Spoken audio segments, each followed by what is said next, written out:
noite. Última palestra do dia. Vamos lá. Então, me convidaram para falar aqui, muito obrigado, e sugeriram um tema de Elastic Revolution. Eu achei um pouco, caramba, revolução, mas ao mesmo tempo é verdade. Assim, a empresa começou há 4 anos atrás e o crescimento é absurdo, todo mundo usando, todas as grandes empresas do mundo usando. Um pouquinho de contexto. Eu sou engenheiro de computação pela PUC, mestre pela PUC. Trabalhei como back-end developer a maior parte da minha vida.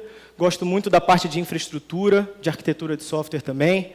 Trabalhei 2 anos com Hadoop, estou há 3 anos brincando com Elastic. O que eu faço na Elastic? Eu sou o que a gente chama de Education Engineer. A ideia é poder ajudar as pessoas a saberem mais sobre o Elastic, dar treinamentos pelo mundo e também criar novos treinamentos para poder habilitar novas pessoas. Na verdade, o que eu faço é viajar pelo mundo. Então, eu estou na Elastic há 16 meses e até então eu consegui fazer 4 continentes, 16 países, 160 classes, mais de 2.000 alunos capacitados e 4 novos treinamentos desde que eu cheguei. Com relação à palestra em si, saber um pouquinho mais do que vocês sabem. Quem conhece Bits, por favor?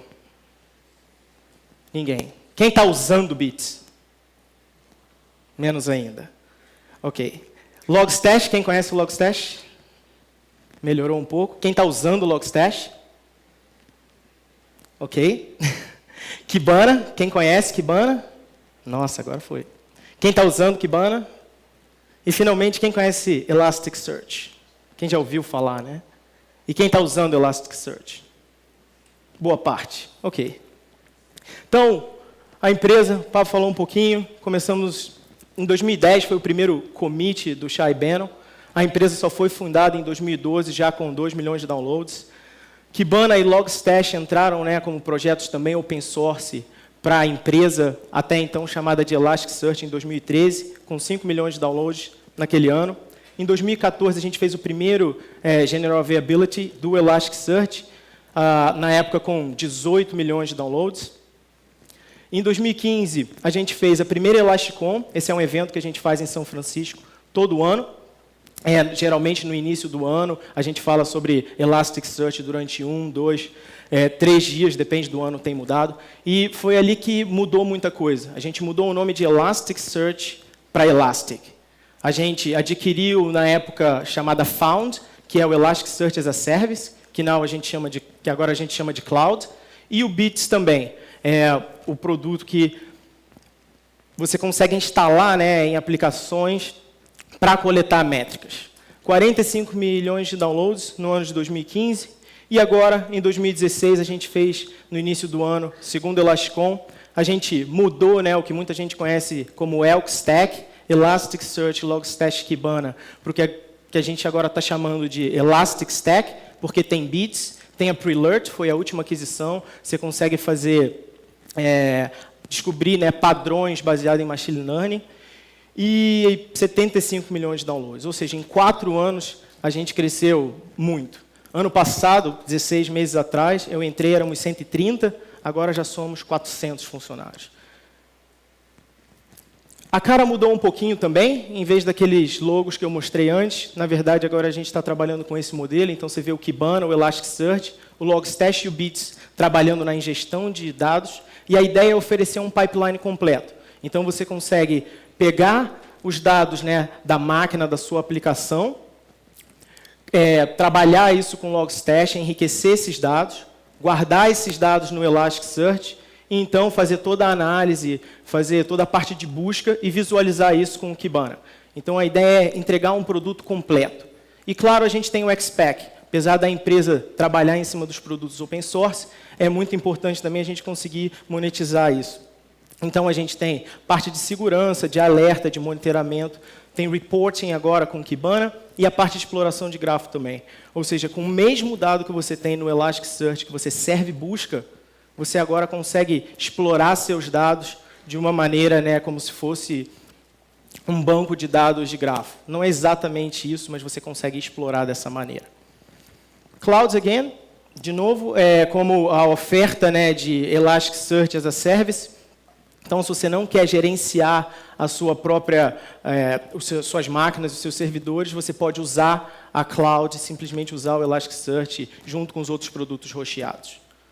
5.0, na verdade, agora a gente tem Elasticsearch 2.4, Kibana 4.6 e algumas outras versões completamente bagunçadas. Então, a próxima major release que a gente está fazendo vai ser semana que vem e é 5.0. Todos os produtos agora vão ter a mesma versão. Você não precisa mais se preocupar a matriz de compatibilidade dos produtos. Simplesmente, qual é a versão que eu estou usando do Elasticsearch? 5.0. Então, é a 5.0 para todos os outros produtos. Mas e aí? E sobre a revolução que eu falei no início? O que é? Então, eu dividi o conteúdo em duas partes. A primeira parte é falar um pouco da empresa, da Elastic, uma empresa que, com 4 anos, conquistou o que conquistou, o que a gente acredita internamente, o que a gente prega e como a gente trabalha. E a segunda parte vai ser, finalmente, a parte técnica de como a gente escala esse tipo de coisa. Então, a gente acredita, né, que se a gente está contratando pessoas capacitadas e muito inteligentes, elas não precisam ouvir o que elas têm que fazer. Elas sabem o que elas têm que fazer. Isso vem muito da parte de open source. Você tem pessoas pegando tickets e contribuindo automaticamente. Quando elas entram para a empresa, elas vão ter a mesma ideia, contribuir automaticamente. Então, todos os engenheiros dentro da Elastic, eles são autogerenciáveis, eles decidem boa parte do tempo o que eles vão fazer, como é que eles vão fazer, como é que eles vão trabalhar. Isso é muito importante dentro da empresa. Confiança. O fato da gente confiar um no outro e, obviamente, né, do VP de engenharia confiar no time de desenvolvedores é muito importante. Como é que a gente trabalha? Cada um sabe o que tem que fazer. Isso aqui é um coach do VP de engenharia, de um e-mail que ele mandou para todos os devs. Eu não quero nem saber o que você está fazendo terça-feira, 2 horas da tarde. Imagino que muitos de vocês aqui, o chefe de vocês, espera que vocês estejam no trabalho. Meu chefe não está nem aí, eu posso estar onde eu quiser. Contanto que no final do mês eu entregue o que foi prometido, eu cumpra, né, com as expectativas dele. Aonde que a gente está? No mundo todo. Acho que hoje em dia a gente já está em mais de 30 países diferentes, todas as zonas, né, de horário diferentes. E isso dá muita flexibilidade, isso dá muita agilidade. E melhor ainda, a gente pode contratar as melhores pessoas. A gente não precisa se preocupar aonde elas têm e nem querer realocar alguém para cá ou para lá. Elas simplesmente podem se juntar à empresa e começar a trabalhar. We don't sell shit. Isso aqui foi um dos criadores da empresa que mandou um e-mail para mim quando eu perguntei para ele quais eram os 3 aspectos principais para a revolução da Elastic. E é muita verdade. A gente entrega muita qualidade, a gente acredita na qualidade que a gente entrega, e toda vez que a qualidade está em risco, a gente fala, para tudo, empurra o release para daqui a 2 semanas, não tem problema, o importante é entregar a qualidade, é entregar um software que funcione, que as pessoas possam confiar e que as pessoas acreditem. Usabilidade. Não, acho que não ficou muito bom aqui na frente, talvez ali tenha ficado melhor. Usabilidade é muito importante. Eu acho que a gente cresceu muito, eu pelo menos comecei a usar, né, o Elasticsearch, porque o tempo de setup era de quê? 3, 5 minutos, você já estava indexando documentos, já estava buscando documentos, você instalava o Kibana e fazia Analytics. Eu comecei com o Hadoop há 4, 5 anos atrás, para começar a brincar com o Hadoop, era o quê? 2 dias de trabalho. Agora eles têm um wizard, né? Você vai lá, next, é super rápido, mas o fato de que você consegue em 10 minutos estar coletando métrica do seu HD, da sua memória, da sua CPU e visualizando isso em gráficos, é fantástico. Então, isso é muito importante. E isso vem muito de uma coisa que a gente preza internamente, que é faça o mais simples possível, mas não mais simples do que isso, porque aí começa a ficar complicado. Então, a gente não só prega isso na maneira que a gente desenvolve o software, na maneira que a gente desenvolve o código, mas a gente também preza isso internamente, na comunicação, no sistema que a gente tem, na maneira com que a gente resolve as coisas. Comunidade. Isso, sim, foi um diferencial enorme. O fato de, desde o início, né, os desenvolvedores irem para conferências, falar, spread the word, como a gente fala lá, é muito, muito importante. O fato de ser open source, da gente investir na comunidade open source e da gente dar retorno, né, para esses desenvolvedores, sempre foi uma coisa muito importante. Por exemplo, a gente tem o Pioneer Program, que se você ajudar abrindo o ticket ou contribuindo para o código de uma major version, por exemplo, a 5.0, você ganha sticker, você ganha camiseta exclusiva da 5.0 e você também pode concorrer ao ingresso para a ElasticCon. Então, assim, é uma maneira de voltar para a comunidade. A gente faz meetups aqui em São Paulo, tem frequentemente, no Rio também, enfim, em várias cidades do mundo. Problemas reais e diferentes. Então, não importa se é um banco usando para fazer um tipo de análise, ou se é a NASA coletando informação da espaçonave indo para Marte, a gente pega isso tudo, vários casos de uso diferentes, você consegue aplicar o Elasticsearch. Seja para busca, seja para analytics simples, é muito potente, é muito diversificado. E todo mundo que trabalha lá gosta muito. Eu dei uma olhada no Glassdoor, 4.3, eu dei uma olhada nas 10 melhores empresas para trabalhar no Brasil, pela Exame, saiu esse ano, e nenhuma delas tem um ranking maior do que esse. Então, assim, o fato de todo mundo que está lá está muito satisfeito é uma coisa muito importante. E todo mundo gosta de trabalhar, todo mundo corre atrás do que quer fazer. Então, assim, se você está começando, está numa startup ou quer mudar a maneira que a sua empresa funciona, leve isso em consideração. Ok? Essa foi a parte cultural com relação a como a gente trabalha e o que a gente acredita. E agora, na próxima parte, eu vou falar mais sobre a parte técnica. Vou começar, então, com uma ideia de por que os dados são tão importantes. Né? Hoje em dia, a gente está na era do Big Data, todo mundo fala dado, dado, dado, dado. E é isso. Se você não tem dados, você só tem uma opinião, nada mais. Então, a gente quer coletar dado de todos os lugares do mundo, de todos os lugares possíveis, seja de sensor, seja da sua aplicação que está rodando, seja do próprio back-end que está rodando, ou do próprio Elasticsearch que está monitorando o back-end que está rodando. O importante é coletar coisas e tentar entender o que está acontecendo. Ou seja, you gotta catch them all. Seja log, sensor, web, Twitter, stream, simplesmente coleta tudo e joga em algum lugar. Existem várias opções de lugar para você guardar esses dados. E, obviamente, uma delas é o Elasticsearch. Se a gente der um zoom, eu ia passar rapidinho, mas pela quantidade de gente que não está tão familiarizada assim, eu vou tentar gastar um pouquinho mais de tempo. Se a gente der um zoom em como o Elasticsearch funciona internamente, a gente tem algumas coisas importantes, alguns termos importantes. Cluster. Esse é o grande, né, agregado. Tudo dentro do Elasticsearch existe dentro de um cluster. A gente tem o servidor, que é a sua máquina, qualquer, não é Elasticsearch Specific, mas você vai ter um nó. Então, você tem a sua máquina, você starta o Elasticsearch, essa é uma instância do Elasticsearch rodando, a gente chama isso de um nó. E todo nó pertence a um cluster. E se você quer inserir dados no Elasticsearch, o grupamento lógico, né, que a gente usa em termos de documentos quando a gente escreve, é o que a gente chama de index. Então, você pode ter um index do Twitter ou um index de logs, e à medida que você vai escrevendo, a gente vai guardando esses documentos dentro de cada index. Quando você quer fazer a busca, você busca no index do Twitter ou no index de logs. E você também pode buscar nos dois ao mesmo tempo. Mas a ideia com Big Data é o quê? Particionar, dividir, poder ter mais servidores rodando, mais recursos aplicados ao seu problema, não só de uma maneira vertical, mas de uma maneira horizontal. E para isso a gente usa o conceito de shard. Então, quando você tem um índice, a gente vai quebrar esse índice, por padrão são em 5 shards, mas você pode influenciar. A gente vai quebrar esse índice e separar ele, colocar ele em diferentes máquinas. Então, aqui está um exemplo. Se eu adicionar um servidor 2 com um nó que eu estou chamando de B, você tem o shard 1, shard 4 e shard 3 do Twitter no nó B, o shard 0 de logs no nó B também, e os outros shards restantes no nó A. E se eu acrescentar um terceiro nó, o Elasticsearch automaticamente vai continuar dividindo isso. Ok? Beleza. Então, a gente está coletando esse monte de informação e jogando no Elasticsearch. E aí você vai ter servidor 1, 2, 3, 4, cada um rodando uma instância de Elasticsearch, nó A, B, C e D, e você tem os shards que são alocados para cada nó. Tentei usar aqui cores diferentes, então os shards que estão com as mesmas cores pertencem ao mesmo índice.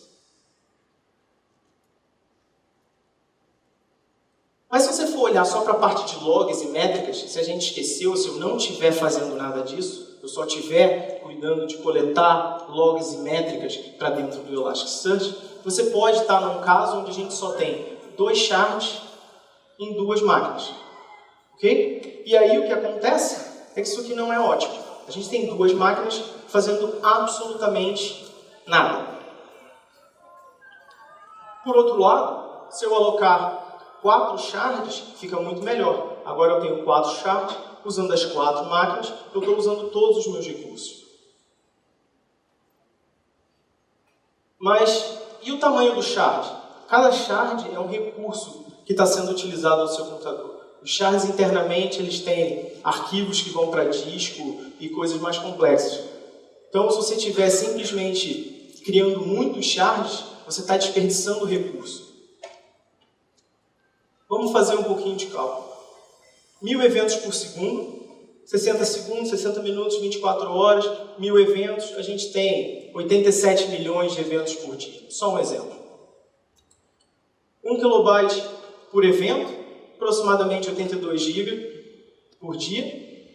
4 shards significa que a gente vai estar alocando aproximadamente 20 GB por shard. Obviamente, quando você escreve no Elasticsearch, a gente cria outras estruturas de dados e potencialmente vai ficar maior do que esse tamanho. Mas a ideia aqui é provar um outro ponto e não simplesmente qual o tamanho que vai ficar o shard final. Você vai lá no site da Elastic, a gente tem muitos recursos que você pode assistir. Esse é um vídeo, a gente apresentou no início desse ano, como fazer o sizing do seu cluster. Então tem lá 50 minutos do Christian e do Ryan falando. Como é que você vai fazer isso? Ah, você pega, você testa assim, tarará. E no final do vídeo, você brinca com os seus próprios dados e você chega à conclusão de que, ok, para você o tamanho ideal são 45 GB. O que isso significa? Que o fato da gente estar usando 4 shards para escrita não é ótimo. Porque, na verdade, o que você precisa são só 2 shards. Qual é o problema que a gente tem? A gente precisa decidir se a gente quer otimizar a escrita, tendo os 4, ou se a gente quer otimizar, né, como a gente guarda os dados, ou o tamanho do shard em si, que seria a ideia de ter apenas 2 shards. Qual dos dois é melhor?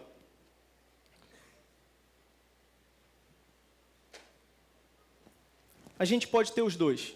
E como a gente faz isso? Então, essa é a proposta técnica do negócio.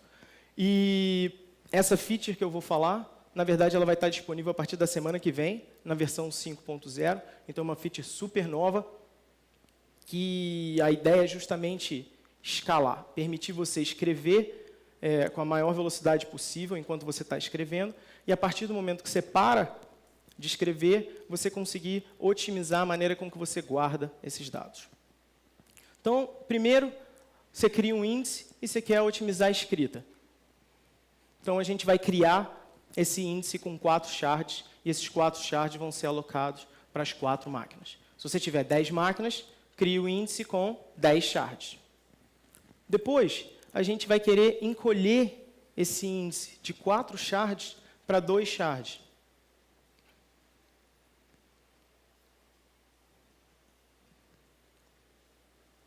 Então, a gente maximiza a escrita, e quando a gente para de escrever naquele índice específico, a gente consegue encolher esse índice para apenas 2 shards. Obviamente, o exemplo aqui não está completo, está muito simples, a gente agora está com 3 máquinas absolutamente inúteis. Então, vamos fazer, né, um mecanismo mais completo e mais real. Então, 2 coisas. Primeiro, o que a gente está tentando atingir? É uma ingestão de dados, né, mais rápida possível. E também não desperdiçar recursos. Quais são os mecanismos ou as features que a gente vai usar? Então, a primeira coisa é índice diário. Isso é muito comum quando você tem logs, né, time series data. Então, você tem logs vindo e você particiona isso por dia, por semana ou por mês. É uma maneira de facilitar a escalabilidade. Templates, vou usar alias também. Rollover, essa é a nova feature que está vindo em 5.0. E também shrink, que é o encolhimento. Qual é a ideia do índices diários? A ideia do índice diários é que 2 dias atrás eu criei um índice e comecei a coletar log. E aí eu estou escrevendo todos os meus documentos, todos os meus eventos dentro desse índice. No dia seguinte, eu paro de escrever naquele índice e começo a escrever no novo índice. No dia de hoje, eu paro de escrever no índice de ontem e começo a escrever no índice de hoje. O que isso facilita? Se 2 dias atrás eu tinha 20 GB de dado, eu quebro de um jeito. E se hoje eu tenho 80 GB de dado, eu quebro do outro. Então, você faz uma decisão de escalabilidade por dia, ao invés de ter que fazer uma decisão no início de projeto e ficar com ela até o final do projeto. Templates. Esse aqui não teve como criar um diagrama, teve que ser código mesmo. A ideia de templates é que você consegue guardar isso no Elasticsearch. Porque qual é o problema original? O problema original é que se eu crio um índice novo a cada dia, como é que você garante que esse índice novo vai ter exatamente os settings e os mappings que você quer? Mapping é o esquema. Então, você não tem como garantir isso. Como você faz? Você cria um template e toda vez que um novo índice for criado, ele vai ser criado com base nesse template. Então, aqui eu estou criando um índice chamado logs, que vai casar o padrão com todo novo índice criado que seja logs tracinho. Ok? Por padrão aqui, eu estou botando 4 shards, poderia ser 1, 5, 10, e estou desligando, né, o campo _all. Beleza? Próxima feature que a gente vai usar, alias. O que é alias? Você pode pensar em alias como um link simbólico. Tá? Ao invés de apontar a sua aplicação diretamente para o nome do índice, se aponta a sua aplicação para o alias, e o alias você consegue mudar dentro do Elasticsearch se ele está apontando para o nome do índice de hoje, de ontem ou de quando você quer. Então, 2 dias atrás, eu tinha isso. Eu tinha um alias para escrever, um alias para ler. Ontem, quando eu criei, né, o índice de ontem, eu mudo o alias. Então, agora, para escrever, eu escrevo no índice de ontem. E para ler, eu leio dos 2 índices. Porque os 2 índices têm dados que me interessam. E no índice de hoje, quando eu crio, eu leio dos 3, mas só escrevo no índice de hoje. E você consegue fazer isso tudo usando apenas a API, que é requisição HTTP com JSON. Templates eles podem ficar muito mais complexos e você consegue adicionar o alias dentro do template. Então, quando a gente cria um índice automaticamente, esse índice é criado com um alias. Então, ele já está dentro do que você espera. Ok? Então, como é que a gente escala isso tudo?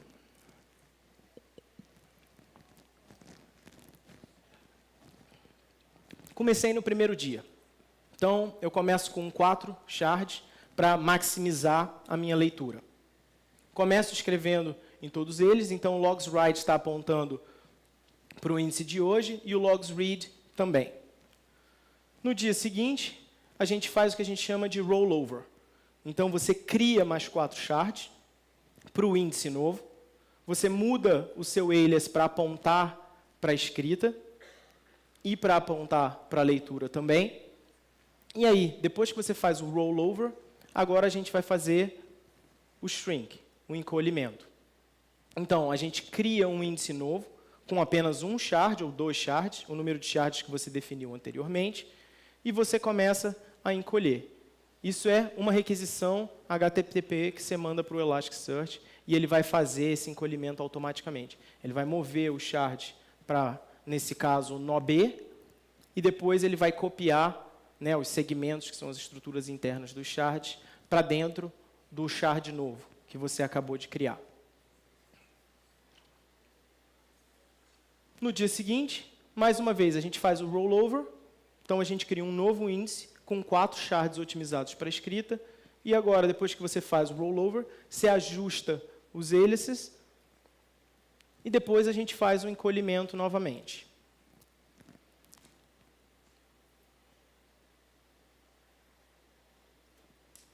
A maneira com que a gente faz o encolhimento internamente dentro do Elasticsearch, obviamente, ela tenta ser o mais otimizada possível. Então, se você tem hard links enabled, basicamente o que a gente vai fazer é apontar o shard novo que você tem para todos esses arquivos que vão estar no sistema de qualquer maneira. Então, é uma coisa muito rápida de ser feita. Mais um dia, a gente faz de novo o rollover e, mais uma vez, a gente vai executar o encolhimento. Então, aqui a gente está falando de dia, mas a gente podia estar falando de semana, a gente podia estar falando de mês ou estar falando de hora. A gente tem usuários dentro do Elastic, né, Environment que usam o Elasticsearch com uma janela anual. Então, são usuários que, basicamente, tá bom, eles criam um índice por ano. Mas você tem usuários que vão criar um índice por hora. E eles têm um volume de escrita muito, muito, muito alto. Beleza? O que eu não falei aqui, o que eu não incluí até agora? JSON. Por que eu não incluí? É meio chato ficar olhando e lendo JSON em apresentação, então eu tentei evitar. E no final do dia, a gente nunca lembra, ou eu pelo menos nunca lembro, eu sempre vou para a documentação de qualquer maneira. Por que o JSON é importante? Porque o JSON é a única maneira de comunicar com o Elasticsearch. Então, é como você lê e é como você escreve as coisas no Elasticsearch. Réplicas. Eu não adicionei também porque, em termos de diagramas, fica uma coisa muito complicada. Mas é um conceito muito importante em qualquer sistema distribuído. É o que dá, né, high availability. É o que permite você perder um servidor e continuar com 100% dos seus dados ali operando e respondendo o tempo todo. Então, quando você adiciona isso, você adiciona um nível a mais de complexidade no que se refere a fazer o rollover e o encolhimento. O que a gente sugere, o que a gente está sugerindo, é que quando você vai fazer a parte do encolhimento, você faça esse encolhimento sem réplicas. Por quê? Porque você não vai pagar o preço 2 vezes. E aí, depois de fazer o encolhimento, você vai fazer o que a gente chama de force merge. Provavelmente quem está acostumado a usar o Elasticsearch sabe o que é basicamente gerar, né, um segmento novo a partir dos segmentos que existem, que você consegue otimizar todas as suas estruturas de dados, e aí você consegue, então, habilitar a réplica novamente e copiar isso para um novo servidor. E também não falei aqui de arquitetura, né, hot, warm code, que, na verdade, é quando você usa essa parte de rollover e shrink. Por quê? Porque a ideia é que você tenha, né, máquinas quentes que estão tomando conta do dado novo, ou seja, aumentando a sua escrita o máximo possível. Você tem as máquinas, né, mornas, que é para onde você joga esses shards para fazer o encolhimento. E para servir, né, as leituras mais recentes, dos últimos 7 dias, por exemplo. E aí, finalmente, você tem as máquinas geladas, que basicamente são máquinas que vão ficar com dados antigos, mas que não estão servindo tantas leituras quanto as outras máquinas. E com isso você consegue diversificar o hardware que você tem. Então você gasta muito dinheiro no hardware que é quente, bastante dinheiro no hardware que é morno, mas na parte de code você consegue não usar SSD e ter spinning disk sem problema nenhum. Para onde você vai daqui? Blog post. Então, tem um blog falando e explicando com uma série de JSONs, isso tudo que eu acabei de falar. Você tem a documentação de shrink e a documentação de rollover. Você pode dar uma olhada, é bem completa a documentação que a gente tem. E é isso. E lá você tem o detalhamento, né, de todas as coisas que eu falei com relação a como você faz o merge, como você faz a mudança, como você força um índice a ser alocado para um nó específico.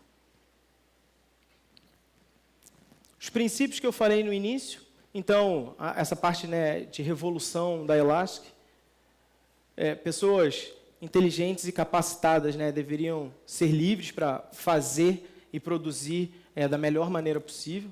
Confiança é a base do nosso trabalho dentro da empresa. A gente é distribuído não só no software, né, mas também na maneira com que a gente opera. A maneira com que a gente usa o Slack são mais de 100 canais, onde todo mundo posta tudo. Você não deve mandar mensagens privadas dentro da empresa. Você é sempre direcionado aos canais. A gente acredita muito na qualidade, no produto que a gente desenvolve, que a gente entrega. Usabilidade e simplicidade são fundamentais na adaptação e quando as pessoas querem usar o seu produto. A gente resolve, né, problemas absolutamente diversos e com aplicações completamente diferentes. E a parte da comunidade com a questão open source foi muito importante para a gente também.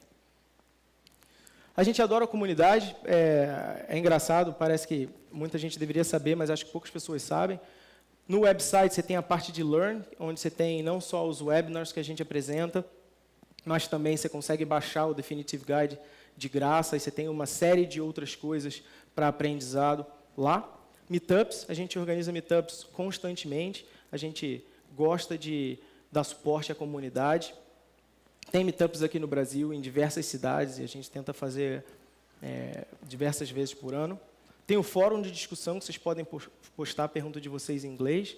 E para quem quer postar a pergunta em português, eu recomendo a lista em português. Eu tento estar sempre ativo e responder sempre o mais rápido possível. Acho que pouquíssimas pessoas sabem dessa lista e realmente usam essa lista. Acho que é isso. Um pouquinho mais rápido do que eu esperava. Muito obrigado por terem vindo. Se tiverem questões, acho que a gente tem pelo menos aí mais uns 10 minutos. Vou te mostrar aqui. Oi, primeiro... Os caras são foda, meu.